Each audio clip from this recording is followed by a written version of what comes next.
also known as coal fungus, are easily identifiable by their charcoal-like appearance. Often found attached to dead fallen trees, this fungus is a valuable fire-making tool. Break the fungus in half to reveal its dusty, dry core, and it will catch a spark that's thrown from it from a fire still, which will then begin to smoulder into a burning hot ember. Another fungus that has similar uses is horse's hoof fungus, identifiable by its horse hoof-like appearance. The layer on top of the fungus, just below the outer skin, is quite fibrous and will catch a spark and smoulder for a long time, so you can either use it to ignite flammable materials, or you could use it as a portable fire lighter if you need to transfer a fire to another location. Split the tip of a stick down the middle about 5 inches deep and stuff as much birch bark in between the two sections as you can. Now you have a signal torch that will light quickly when you need it, if you need to run out to the tree line and wave it about to catch the attention of an approaching aircraft, vehicle or ship. The bark from birch trees is a great tinder. It catches sparks if processed down into thin wispy strips, so gather as much as you can for easy peasy fire starting.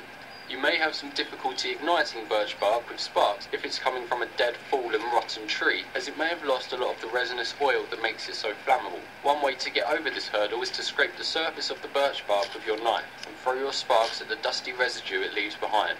You can use a pencil sharpener to gather fine wood shavings. The inside of twigs should be dry on a rainy day. It makes getting a fire going in wet weather much easier. The seeds from a thistle plant are a great tinder as well. Thistle plants are often found in abundance, clumped close together to one another, so you can gather as much as you can for future use. You may walk past feathers all the time without giving them much thought, but the fluffy young feathers do burst into flames when hit with a spark. Pro tinder. Dead pine needles are also amazing for getting your fire going. The forest floor should be littered with them all year round. Pine resin is often found encrusted into the bark of a pine tree, and while it carries some healing medicinal properties, which I'll cover later, it can be used in fire making. Crushing the resin blocks into small granules and powder will increase its chance of igniting. You may find the pine resin in a gooey, sticky glue-like form, and that's fine, that just means it's fresh, but it's still flammable. Melting the pine resin down will reduce it into a wet, gloopy glue that you can use to make primitive tools or patch a hole in the shelter.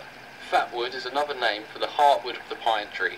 Fatwood has that same flammable pine resin deeply soaked into the wood, so for that reason, thin shavings and sawdust from fatwood are often very flammable and enough to catch a spark. Placing living green plant or tree matter, such as pine or spruce boughs, over a fire will transform your fire into a signal fire. The living green materials create large plumes of thick, dense white smoke. Don't just insulate your shelter, insulate yourself.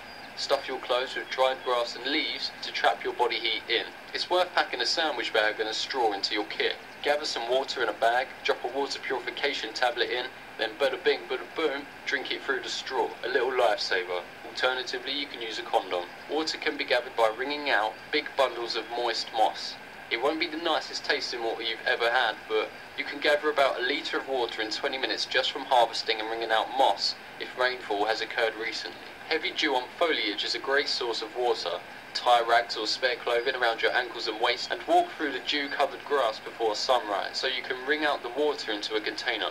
Waterproof your gear, not just your fire-making materials but your compass too. Many compasses, particularly the cheap varieties, are prone to letting water in if submerged, and any excess water that could make its way into the compass could block the pins from reaching an accurate reading. It's a best practice to filter your water before you begin to purify it, as the water may contain trace particles of animal feces, toxic plants, and just general mud and grit that you don't want inside you. You can make a 3-tiered water filter by stuffing a bunch of ground up charcoal into a sock, piling sand on top of that charcoal, then stuffing grass on top of that.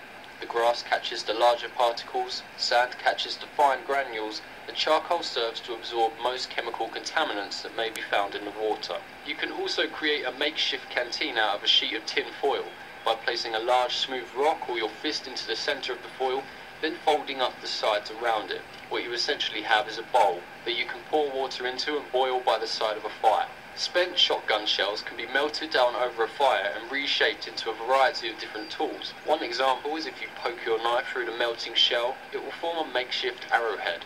Trim off the excess material and stuff the hollow cavity with clay or wet mud to give it some weight. Pine cones are free kindling. Gather whatever you can find and throw them in during the beginning stages of your fire for foolproof fire fuel. Sticking 4 tent pegs into the ground makes a nifty little canteen holder that you can build a fire under and around. Make use of your space blanket by either attaching it to the inside of your shelter or use it as a fire reflector wall to make sure you get the most heat out of your fire as you possibly can. Wrap the edges of a space blanket around 2 stakes and drive it into the ground next to where you're going to make your fire. Or build a fire reflector wall out of natural materials. Drive 4 stakes into the ground in a rectangle pattern, then stack green branches on top of one another between the support stakes. This will reflect the heat back at you, which would have otherwise been lost to the wind. If you roll up the edges of a space blanket around some sticks, what you essentially have is a giant arch mirror that you can hold up and reflect the sunlight either onto the horizon or up towards an aircraft. This will be incredibly hard to miss from the air. It's a wise idea to pack various methods of man-made signal devices in your kit. Some good examples are whistles, signal flares, either handheld or rocket parachute varieties, smoke grenades, glow sticks and signal mirrors. Signal mirrors are often the most commonly included signal device in survival kits, but don't rely on it solely as your only method of signalling for rescue services. This is because the sun never travels across the north side of the sky, so you will never be able to signal to rescue services coming at you from a northern direction. However, if you have 2 signal mirrors, you could hold one mirror facing south towards the sun, which can reflect the light into the mirror facing north. Tricky business though. If you're in the northern hemisphere, when the sun is at its highest point in the middle of the sky, which we call noon, 12 PM in the summer, roughly 2 o'clock in the winter, then walking directly towards it takes you south. Rubbing raw crab apples over a wound or laceration will help to heal it, as crab apples in their raw form are quite astringent. They tighten up the skin and blood vessels around the area you apply it to.